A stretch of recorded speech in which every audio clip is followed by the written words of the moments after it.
Hello, and welcome back to the More Money Podcast. This is your host, Jessica Morehouse, and this is episode 331. And for this episode, we're going to be talking about financial independence, but also how to figure out when you are financially independent. So I have on the show Tyson Koska, who invented or founded a really great tool for people that are on their kind of financial independence journeys. It's called OnTrajectory. I found out about it actually by having a guest on the show, a few years back. And I thought, you know what? I should have him on the show to discuss all things, tracking and FI and things like that. So I think you're going to love this episode. Now, Tyson started his entrepreneurial journey at the young age of 13, and he started it with a snowball stand in his hometown. This was his kind of first taste of financial independence, and he was hooked. Now, by 20, he was a helicopter pilot in the Army, and although he was making more money than ever before, he was also in the most debt. Well, because of the war in Iraq, he was able to pay down that debt, but afterwards, he chose to leave the military, earn a bachelor's degree in English, and a master's degree in philosophy, and this eventually led him to a career in IT where he spent 25 years in software development for large corporations. Still having, though, that passion for entrepreneurship, Tyson founded OnTrajectory.com, which he's now the CEO of, and this is a personal finance tool that I've mentioned before on the podcast, which is for consumers and professionals. That's a way to help you find out if you are on track to reach your kind of financial independence goal. And so we've got so many great things to discuss in this episode. I know you're going to love it. But before I get to that interview with Tyson, here's just a few words I want to share about today's podcast episode sponsor. This episode of the More Money Podcast is sponsored by TD Direct Investing. Every June, TD Direct Investing celebrates Options Education Month with the goal of helping investors learn more about options trading. Throughout the month, they are hosting a number of free virtual events for beginner and intermediate investors alike. Want to learn about some of the things people wish they knew before they began, or build on some of the knowledge you may already have on options? Visit td.com/options education month to register for one of the many live webinars TD Direct Investing will be hosting. Or if you're more interested in getting an introduction to options in the first place, there are a number of on-demand video lessons available too. To learn more and to check out the list of free events, just visit jessicamorehouse.com/options. Once again, to find out what webinars, masterclasses, and on-demand video lessons are available to view for free, just visit jessicamorehouse.com/options. Welcome, Tyson, to the More Money Podcast. I'm so excited to have you on the show to talk about OnTrajectory, something that I've been aware of for a number of years. So I'd like to kind of dive in. I'm equally thrilled to be here. Yay. Like I kind of mentioned before, I hit the record button. I've been familiar with OnTrajectory for a number of years. It was a friend of mine, Gwen, who runs Fiery Millennials, and she was on the show a number of years. I will find out what that podcast episode number is, everybody. But she was the one who told me, as she was, planning her kind of FIRE journey, that she's used your platform. And then since then, I've had lots of other FIRE people on my show, and they've also used your platform as well. And I thought it was so interesting because, upon my own kind of investigation, there's not a lot of specific software that will help you do some of the things that, other software programs will do, but they're usually very expensive and they're meant for advisors. If you're an individual and you're like, I just want to run some projections to actually see when can I retire, when I can become financial independent, there's not a lot out there. So I kind of want to start with, what kind of inspired you to make this very specific platform, helping, a lot of individual investors plan for, their financial independence or their future retirement? Yeah, it's a great question. And I want to give a shout out to Gwen also. I know you just did, but she's an awesome person, and you should definitely read her blog, Fiery Millennials. I started this software. So I'm a software engineer by trade. I've been in software development for the past more than 25 years. And I thought this was like something that everybody would want. They would want to be able to put in, how much am I saving? How much am I contributing to my 401k? If I have a spouse, how much are they making? If I want to plan for like a nice vacation in a couple of years, or if I have a car payment, or if can I afford a mortgage, or if I change my contribution, like just, put these numbers in and show me a line into the future. And at the time, when I first started looking into this, and this is early and mid 90s, but at the time, the internet was just starting, and I thought this would make a great, site on the internet. I thought at the time, one of the big programs that people used to use was Microsoft Money for budgeting, and I used to use that as well. And I would put my budget in there, and then I would say, okay, now show me what this budget is doing for me. And it would say, okay, in 3 months you're going to have this. I'm like, 3 months? I don't want to know 3 months. I want to know in 30 or 40 or 50 years where I'm going to be. I want to know, honestly, what I really wanted to know, tell me the exact day in the exact year that I can stop my day job and I can go work in a bookstore, or I can go and, take a couple years off and not worry about it, and then sweat the difference when I come back. Show me that number, show me that date. And there's literally tons of programs out there that say, oh, here is your retirement number. You need $2 million or whatever it is. Yeah. And I'm 100% certain they exist just to scare you. So you pick up the phone and you call Vanguard, or you call Fidelity, or you call somebody because you're like, I don't know how to do that. And so I got frustrated, literally waited more than a decade for someone to create this software. As a software engineer, decided enough was enough, and started working on some prototypes, and went to some friends that are also in technology, and we started working on it, now 7 years ago. Wow. I'm curious, did you find with lots of because everyone knows there's lots of, free retirement calculators out there, and some were like, okay, this is fine. But there's a few that I found over the years where I'm like, oh, like scared me. And I'm like, what? And I think it was just because of some of the data that they were using or whatever. But I'm like, I need $3 million.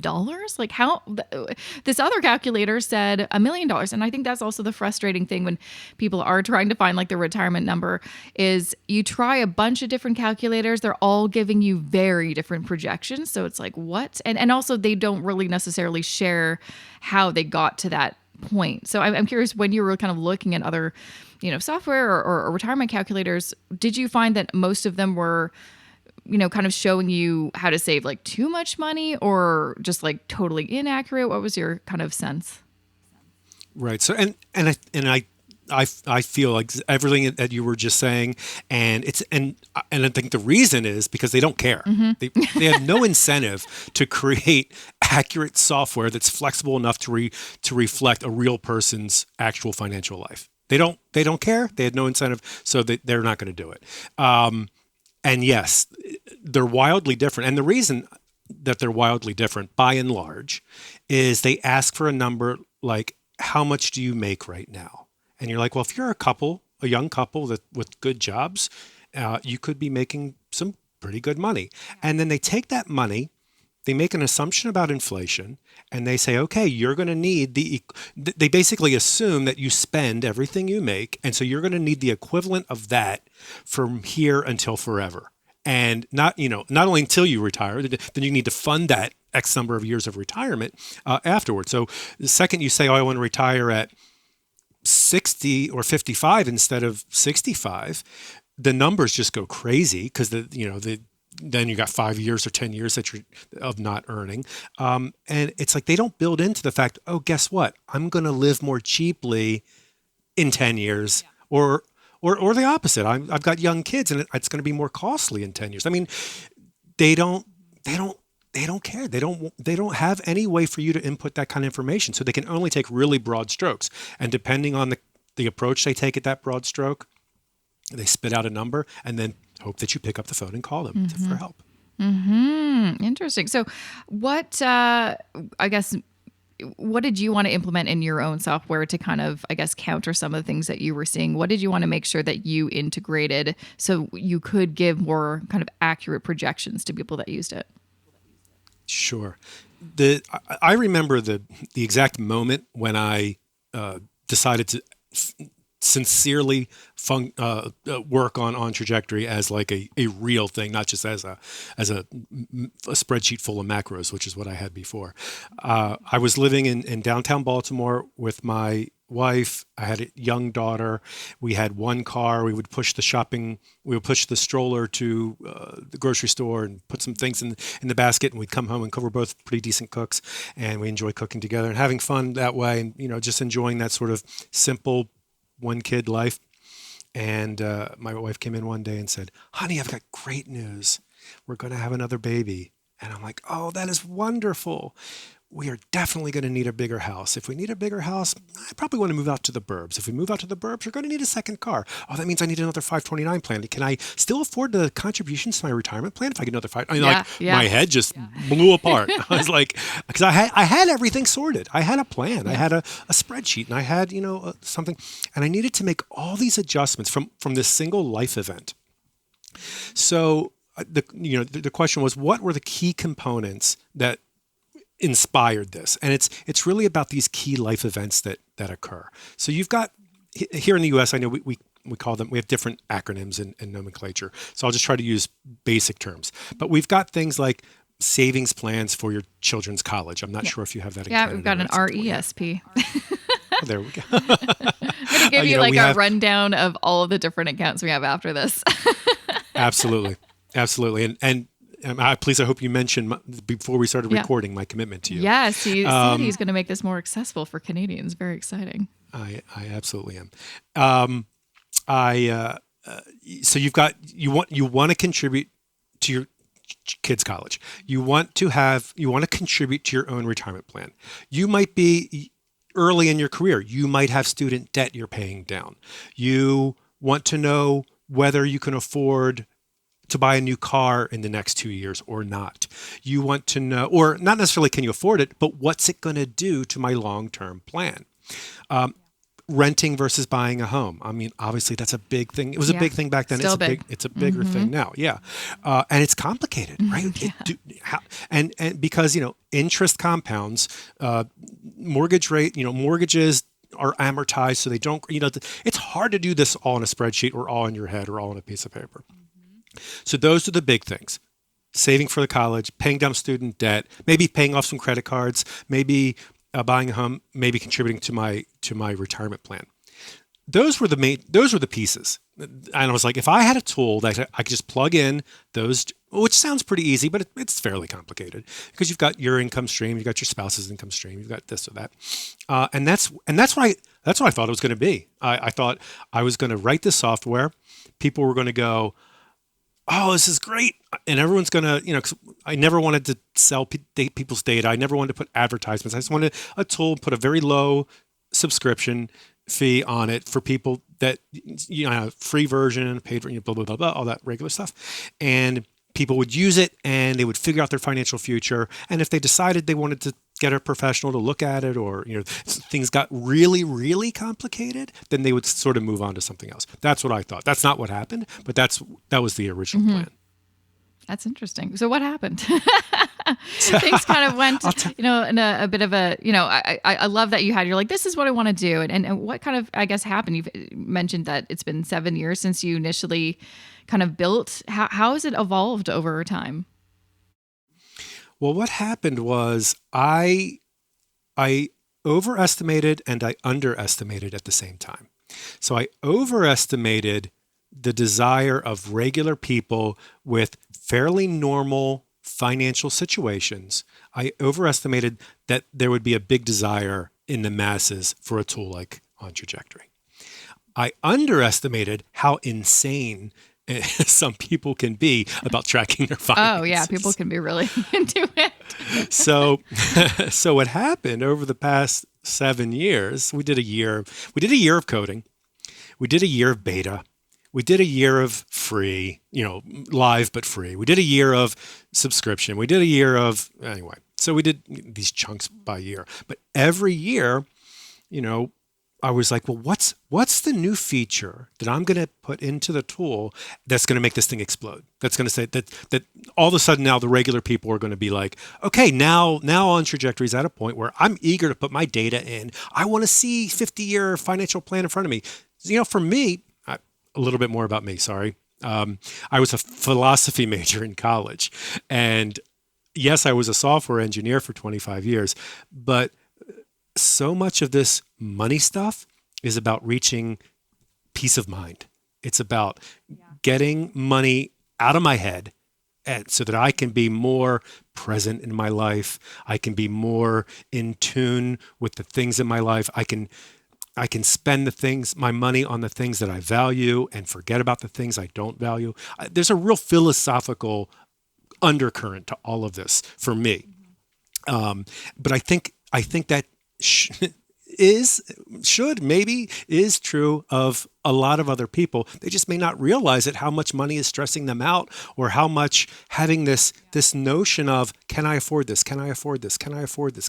How much that actually wears on the psyche of a human. And so I always was looking for what's the next feature that's going to make this attractive, because I want to help people in that way. I want people to reach that sense of financial freedom, that sense of financial confidence, that sense of financial literacy, so that they can get on with everything else in their life that's really important about living. And by chasing that desire to constantly find that new feature, I ended up putting so many features into the tool and responding to the community. Of course, the people that are the loudest are the people that want more and, hey, I want this situation. I ended up creating a tool that is easy enough for a consumer, regular person, to go in there and play with some numbers and get some results. But now we have financial advisors, financial coaches. We have 401k programs at employers that use us for their clients and their communities, which I never anticipated.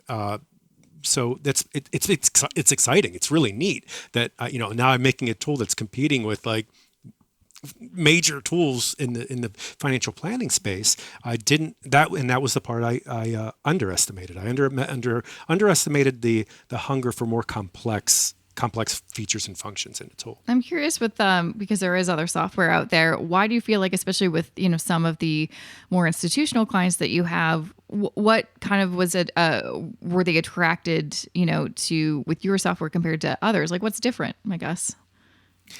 Well, guess what? A lot of financial advisors are also intimidated by financial planning software. Yeah, fair enough. It's not just. I've never found a software that's really user friendly, and a lot of it looks like it has not been updated in 2 decades. So. Yes.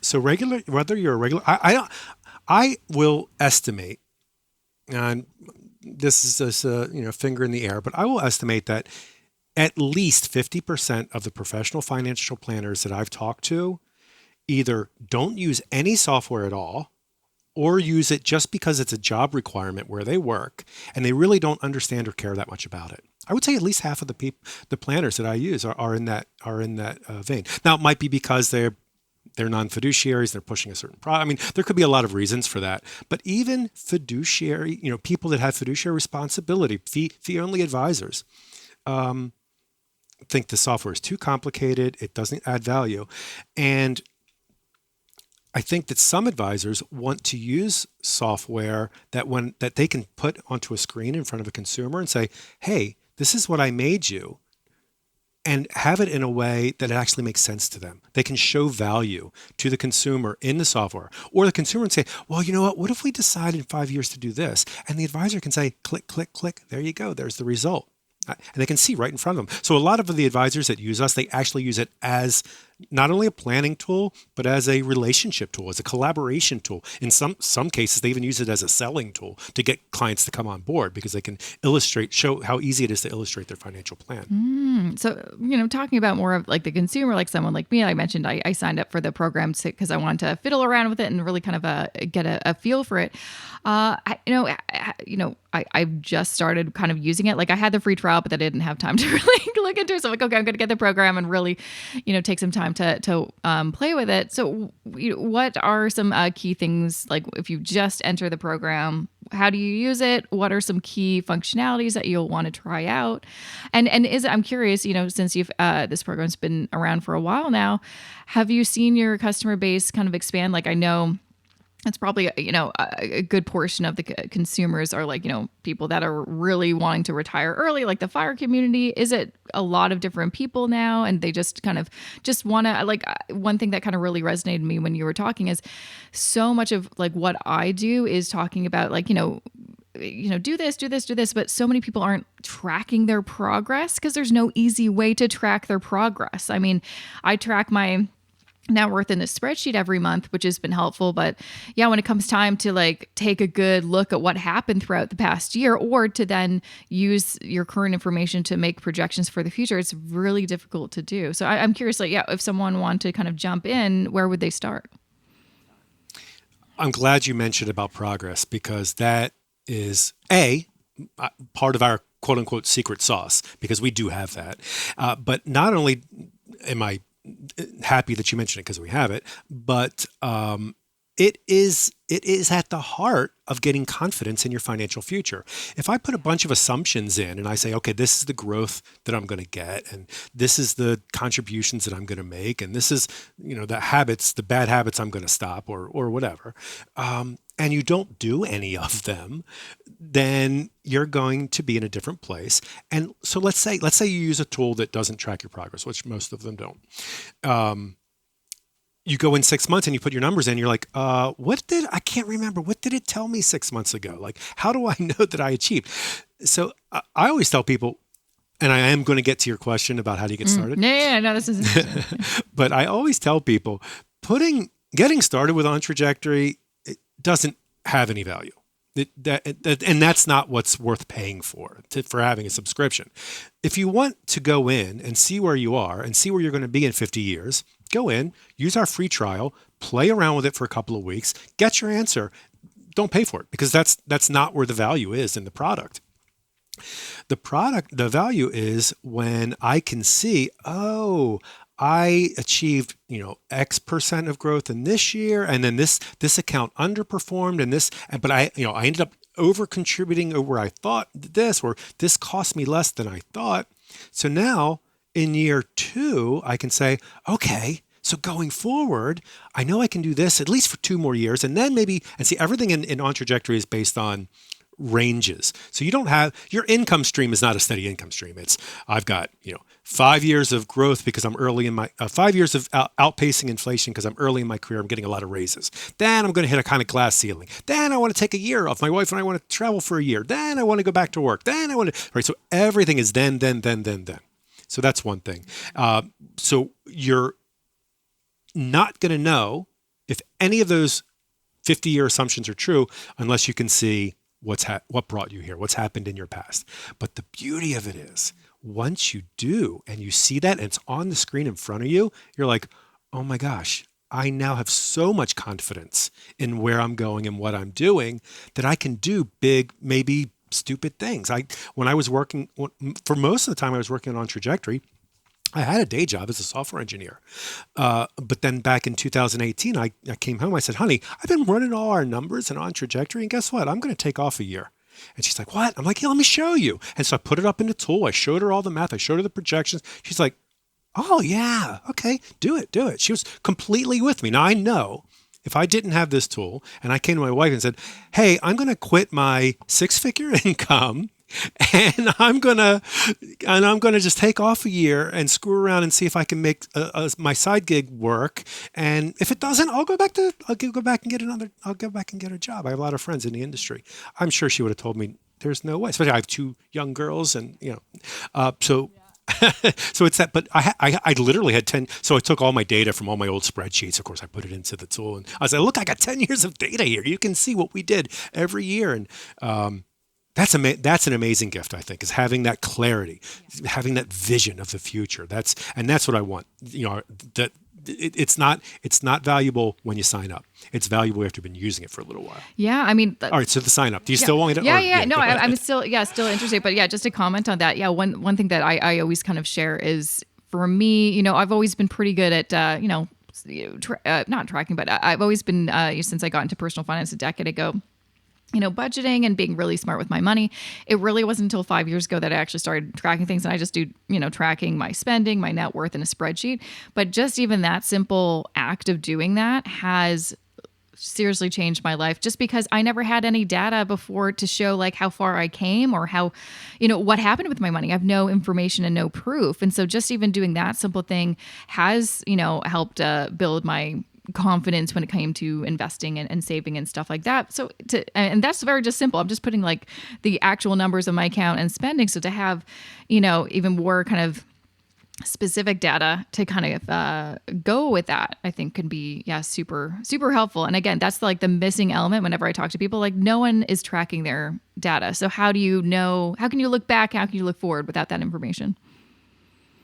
Yeah. I always tell people, like if I have to give an elevator pitch, why should I do OnTrajectory? I say there's 3 reasons. 1, you need a plan. 2, you need to track the plan. And if you do 1 and 2, you will reach peace of mind. Yeah. Financial peace of mind. Yeah. It's that easy. It's 1, 2, 3. Yeah. That's it. That's the whole thing. Yeah. You just make a plan. Yeah. Track your results, and you will reach peace. Yeah, it doesn't have, I feel like a lot of people think that in order to especially reach like a crazy goal, like, retiring earlier or, so many people I talk to, you're like, I was able to reach financial independence in my 30s. You think that it has to be really complicated. You need a really crazy strategy. But honestly, as I've talked to lots of those people, no, you don't. I have yet to meet someone, maybe I just haven't had them on my show, that did something kind of radical or speculative to get to that point. A lot of people, it is just about having a plan, tracking the progress over time, making some adjustments as your life changes. And that's kind of it. That's the magic. Yeah. It's so simple, and it really is. Yeah, you might have heard, because this is very popular in the FIRE community, Mr.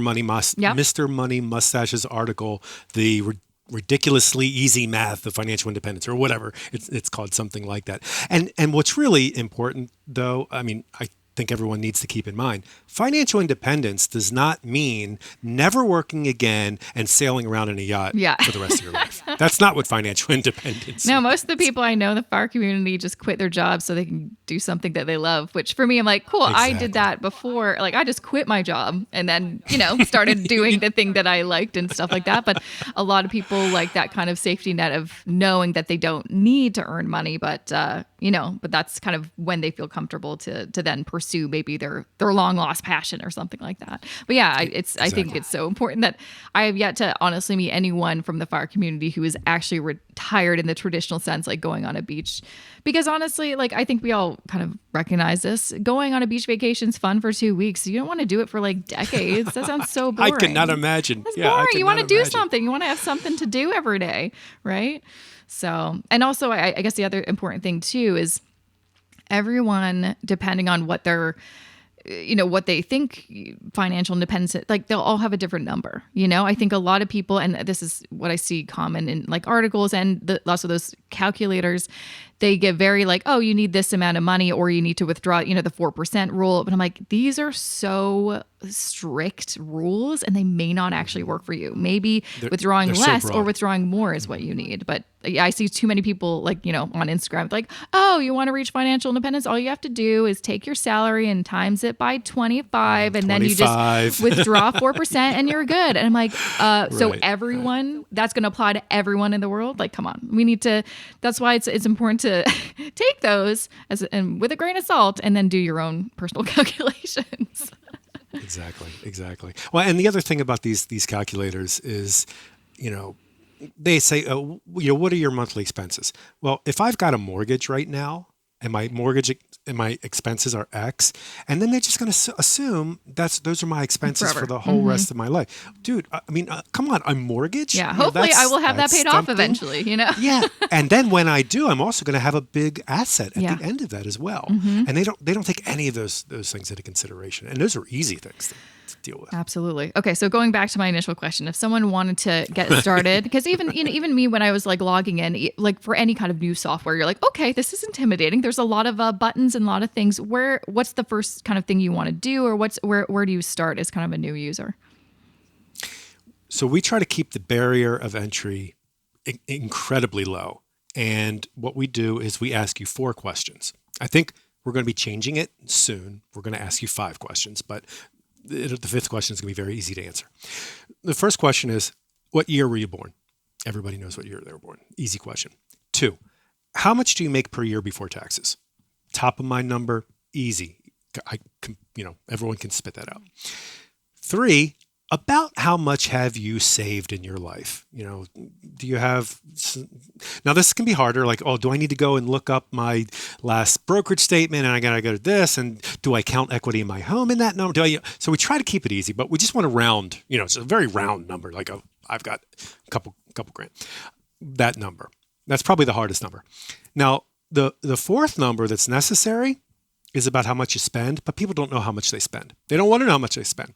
But they do know if they're putting some money aside in their retirement plan, or if they're sticking a little bit in a college savings plan, or if they know that number. They know, I'm contributing $100 here and $500 there, and so I know that. Well, if I know how much you make and I know how much you save, I can figure out how much you spend. It's easy, so I can do that. So those are the 4 questions. So the 5th question that we're going to start asking is, are you married? And only because that matters, because then we can set up a second income stream for you. And so we can just do some simple things inside the tool that, are easy, low-hanging fruit. So 4 questions, possibly 5 questions coming soon. And then what we do, and now here we are a little bit U.S. focused in that the initial assumptions we make about income taxes are based on U.S. tax charts. And we do make a broad assumption about our government Social Security, government retirement plan called Social Security. Now, these are line items. These are discrete line items in your plan. So everything about OnTrajectory is above the fold. You get to see, here's my income. Here's my assumption about Social Security. Here's the tax rate. Here's the expenses. Here's my expenses in retirement. Here's my growth. So there's 3 tabs: income, expenses, and accounts. And you see everything. You see everything that goes into the big assumption, the big, what we call the trajectory graph, which is basically the financial trajectory of your entire life out to age, well, we default to 90. Now, sometimes, that is going to, sometimes because we ask so few questions up front, we don't ask you, do you own a home? Or we don't ask, there's a lot of things we don't, so that it might go negative. Yeah. And that bums people out. They're like, oh, I'm already screwed. Yeah. I can't, I'm hopeless. So we're looking at ways to sort of, instead of showing people like, oh, this is how in debt you're going to be when you die, instead of showing it that way, we're going to start doing things like, hey, if you want to make sure you have money throughout your life, you should think about saving, the $300 per month, and then you'll be okay. But right now, it's not that way. Right now, we're just show you reality. And then we have a list, kind of a to-do list that says, hey, think about, do you have a spouse? If so, enter in that income. Do you have this? Do you have that? But it's very DIY. It's very, if the person doesn't have a little bit of interest to peel back the onion a bit, they're not going to get a whole lot of value. So even though we keep it literally as simple and easy as we possibly can, in order to bridge that gap between I answered 4 questions and now you showed me a line, to how do I tailor this thing and really make it fit my own personal life, that still has a little bit of self-starter needs to be in there, a little bit of and we're always looking for ways, to create little tutorials, create videos, create how-to articles. We have that stuff, but you got to read the article or you got to watch the video, So, and we're always looking for ways to make that easier, make that more fun, make that more engaging. But that's how it is. That's the state of things as they are today. The only other thing I'll mention is that, when you want to add in an income stream, or you want to add in an expense stream, or you want to add in a different kind of an account, we never ask you questions about that stuff. We never say, okay, now how much do you have in tax deferred? How much do you have this? How much do you have that? I remember using some tools, and they would literally ask you 50 or 100 questions. And then they were asking me questions that I didn't even know what the terms meant. So I knew whatever information I was putting in, since I didn't know what the term meant, I knew I was probably doing it wrong. And so I know up front, I'm putting wrong information into the tool. How can I trust anything that it says afterward? So the way we structure OnTrajectory is that you pick. If you've got a college savings plan for your kids, you go to the list, you say, drop in a college savings plan, and then I'll put the information in about it. So you only use and leverage what applies to you personally. That's good. Yeah, I think that's part of the reason why I like OnTrajectory. It's like, well, the cost is actually like so much lower than honestly any software that I've seen around, but it is more for DIY people. And so that's the thing. It's like, if you want to go this extra step and do this, you're going to have to be a bit of a self-starter. But then just like we kind of mentioned, if you get into the habit of doing this and using the tool, tracking things, that's what builds your investor confidence and just your overall confidence in your own financial picture, which then gives you peace of mind, which is really key. It's one of those things where it's like, I know it doesn't sound super fun at first, but then when you do it and then you get that number and then you understand how you got to that number. And I feel like that's like the biggest issue I have with just being like, oh no, I'm just going to hire someone. They're going to take care of it for me. It's like, but you will not understand how they got to certain conclusions. So how does that really give you peace of mind? Just like taking someone's word for it. I think it's important. And that's why people listen to this podcast, is they want to learn how to do this on their own. So then if they do in the future want to work with a professional, which I think is fine, you understand what they're doing. Because then you can also be like, oh, actually you missed this thing, or, you just understand where they got to certain conclusions. I agree 100% with everything you just said. I'm sure you've heard the term compound interest is among the most powerful, forces in the universe. Right? Well, I believe something is also true, not just about money, but about happiness. And achieving this kind of peace of mind, this financial happiness factor, I think you build equity in it. I think it compounds over time, and that you can really, honestly, by just shedding these money stressors, getting it out there, understanding where you're going, and as you said, why you're going, why you're on that path, that you just open yourself up to a completely different kind of life where you can enjoy things on a different level altogether. Yeah. I mean, honestly, it's not like I'm a rich person, but I don't worry about money. And that's because I understand what's going on with it. And I think that was the biggest, reason that I started a blog 10 years ago and kind of continued down this path and now run a company that's all about educating others about, personal finance. Is it really does give you so much, just peace of mind, or just like, I don't, no worries. I mean, everyone I know is anxious about money. That's like the biggest stress in people's lives. And so, what's the counter to that? What's the solution is to, learn what you don't know and realize that, financial education is for everyone. And the people that kind of try to make you feel like, oh no, this is too complicated for you, are 100% trying to sell you something. Right? Yes, that's a wonderful point. Yeah. If they're telling you it's too complicated for you, don't take advice from them. No, there's something, they've got something up their sleeve. I mean, again, it's like I was self-taught for a number of years before I started taking some traditional courses just to see, what were the advisors learning and stuff like that. And there's so much free information and now tools that are super accessible that you personally can use. There's kind of no reason, nothing stopping you. But yeah, it's, part of it is like taking that first step and opening yourself up to some kind of difficult questions. And I mean, I think the hard part is really taking a look at your numbers and making some adjustments and realizing that, sometimes you do have to like cut back here or save a bit more there. But, just life happens so quickly. I feel like I've been saying that over and over on the podcast the past year, just as I'm in my mid-30s now. I'm like, oh gosh, you blink and you're like 10 years later. When you start these things as soon as possible, you're going to think yourself, like for me, I'm like, I am so glad I took that first step and made that first budget and started making my auto contributions to my savings and investments at 25, because even though it was like a little amount of money, because I really didn't have any money, now 10 years later, I'm like, wow, those things do compound, but also just like the habits I instilled in myself and things that I learned and the confidence and peace of mind that I got. It's invaluable. It's really invaluable. Yes. Now, before I let you go, I had so many questions written down. I think we touched on lots of them. I'm curious. You have a course called Philosophy. Can you tell me a little bit about Philosophy? That makes more sense. Tell me a little bit about that. I'm curious. Is it like a course that's about like financial independence, how to do it, or what's it all about? Right. So I did mention earlier that I was a philosophy major in college. That's master's. That's smart. Yeah, philosophy. Yeah. So it's basically, so many times I would come across one of my favorite things to do when I was in college, and whenever I was reading about existentialism, or I was reading about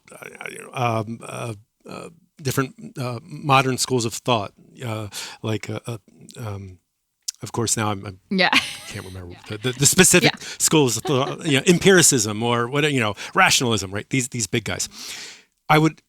My favorite thing was to pick out things from real life and tell people about philosophy, why philosophy is so awesome, but then be able to use like real things in real life and show how smart these guys in the past. Because if you start reading philosophy, you almost never get that. You're like, well, this is crazy. That's why I only took one philosophy course in university, and I'm like, not for me. I don't get it. Yeah, and that's my biggest beef with philosophy is like, why can't you just make it easier to understand? Yeah. Which is why the ancient Greeks are real great. Socrates is pretty understandable in comparison to Nietzsche. But so the whole idea for the course was, let's take empiricism, rationalism, existentialism, ancient Greek thought, Eastern schools of thought, Zen and Taoism, and Confucius. Let's take these big schools of thought and tease out the lessons that we can about money, about attachment, about good habit building, about reality. There's serious lessons in here about becoming financially independent that we can draw from our 5,000 years of philosophy. So it's philosophy, financial independence. I like that. I'm gonna have to check that out. Where can people find it? Is it available? So it is available, but I wanted to throw a caveat out there.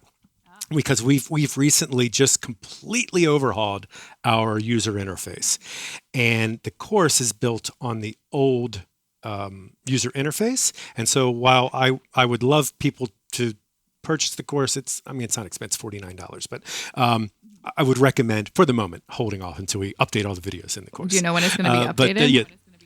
In the next few months? Longer than that? It's going to be, what I might do, what I'll probably do, 95% chance I'll make it free until the videos are updated. So if you are interested in the philosophy angle, because those lessons are universal. So the course is structured a little bit about philosophy, then a little bit about personal financial modeling in the tool, and then a closeout, a couple of final thoughts at the end. Anyway, so that's what that course is all about. But you know what? I'm making that free. I'm doing that after we get off this call. All right, cool. That's what it is. That's it. fi-philosophy.com. Perfect. And I guess, where else can people find you and check out, because I know there's a free trial for OnTrajectory. If people want to poke around, where can they find information about you and the program? So that's ontrajectory.com. I'm very easy to reach, Ty at ontrajectory.com. And we also have a very I always encourage people to take advantage of our help desk, because we have people that are ready to answer your questions during your free trial. How do you do this? How do you do that? So that's just questions at ontrajectory.com, but you can also get to it inside the tool. So I can also be reached there. If you forget my personal email, you can say, hey, I want to talk to Ty. Nice. Cool. That's or LinkedIn. Oh, Tyson Koska. LinkedIn. Hey, yeah. Oh, wow. No one ever promotes their LinkedIn. Never heard of that one. No one ever does. I'm always on LinkedIn, but I think that's because I used to work in, corporate. So I'm very much on LinkedIn. Well, thanks so much for taking the time to be on the show, sharing all of your wisdom, and hopefully this gets people excited to kind of take that next step on their, either, financial independence or retirement journey, and actually finding some tools to kind of help them get there, instead of just being like, I would love to retire by, 30-ish or something like that, which to me, I'm like way past that. So, but I think this will give people some, ideas and like what's something different I can do to kind of get myself to that next level. So I appreciate you being on the show. It was a real pleasure. Thank you, Jessica. And that was episode 331 of the More Money Podcast with special guest Tyson Koska. Make sure to check out OnTrajectory. You can find that at ontrajectory.com. You can also follow them on Twitter at OnTrajectory. You can also find Tyson on LinkedIn. Where else can you find information? Oh yeah, another place you'll definitely want to check out is Tyson's course on FI-losophy, which is fi-losophy.com. Of course, I'm going to link to everything in the show notes. So just go to jessicamorehouse.com/331 to find all of those details. Okay, I've got things to share with you as always, so do not go away. Here's just a few words I want to share about today's podcast episode sponsor. This episode of the More Money podcast is sponsored by TD Direct Investing. June is Options Education Month, and TD Direct Investing is hosting a number of free virtual events throughout the month to educate both beginners and more advanced investors about, well, their options with trading options. Or if you want a full walkthrough of options trading for beginners, there are also a number of on-demand video lessons that will walk you through what options are, common option terms such as calls and puts, and what the difference between in-the-money and out-of-the-money options are. To learn more and to find out what free events you'd like to check out, visit jessicamorehouse.com/options. Once again, to find out what webinars, masterclasses, and on-demand video lessons are available to view for free, visit jessicamorehouse.com/options. Okay, so things to share with you. So just a reminder, we are almost close to wrapping up this season 14 of the podcast. We only have next week and then the following week. So this will wrap up June 15th, and then we'll be on a little summer hiatus. Hopefully you will be too, enjoying the summer. And then I'll be back in September with a full new season. Very excited. Even started recording some episodes for next season, getting my head started. So very excited about wrapping things up. We've had a really good season, lots of episodes.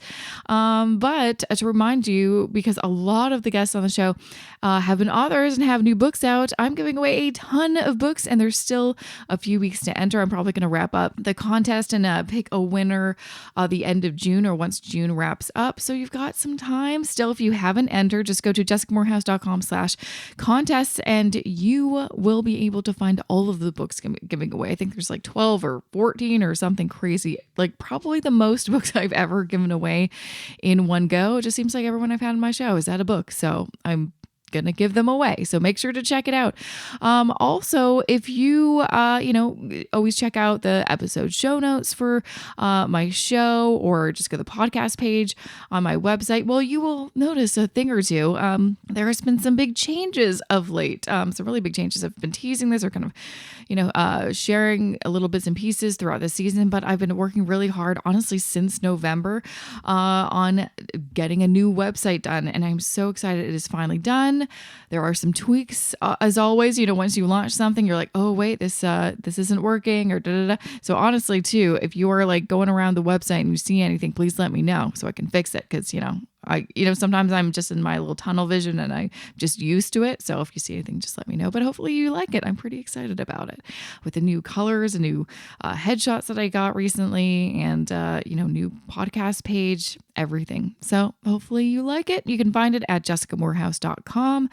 And with that, because that's off my list, I'm so excited for just and also with the podcast kind of wrapping up, I'm excited to have like a little breather for the summer and see what I can kind of put my attention and energy into over the next couple months. And I'm hoping I can focus more on, Instagram and creating new YouTube videos, and of course, enjoying myself during the summer, not all work.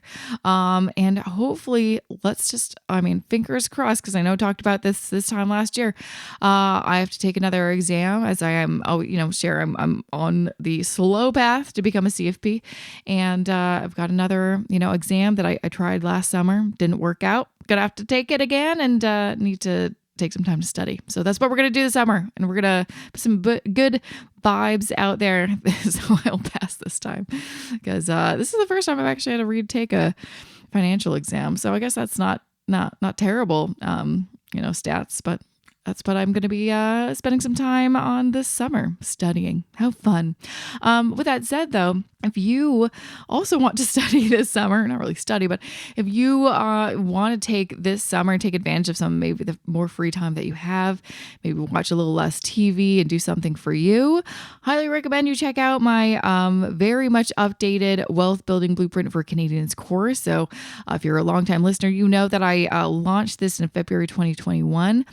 And I've made a huge overhaul of the course, making lessons and plans even more comprehensive and meaty. And there's so much good stuff in it.